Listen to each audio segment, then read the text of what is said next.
Good morning, 7th graders. What we're going to be doing today is we're going to start our plan for setting up our owl pellet investigation. So you'll see that you have this assigned to you. Please read through the background on the owl pellets, and then we're going to work on designing your investigation. So you can go ahead and read through some of those things. What I want you to do on this is, with you and your partner, devise a procedure that you will follow in conducting this investigation. You can fill it in right here. Both you and your partner will need to do that.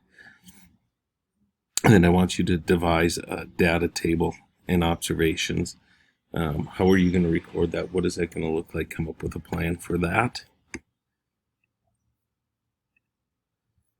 So when you're developing your procedure for your investigation, consider these questions. How will you use the materials provided by your teacher? What specific observations are you going to make? How will you use the remains in the pellet to determine what the owl eats? What are you going to do with it? And then how can you use a bone identification charts to help you identify the remains of the organism? What are you going to do with those? How does that chart help you? So kind of think about all those questions as you're designing your procedure for writing what we're doing with our owl pellet investigation. Then you'll write your procedure, create a data table to record your observations. You can do that right on your assignment. What is that going to look like?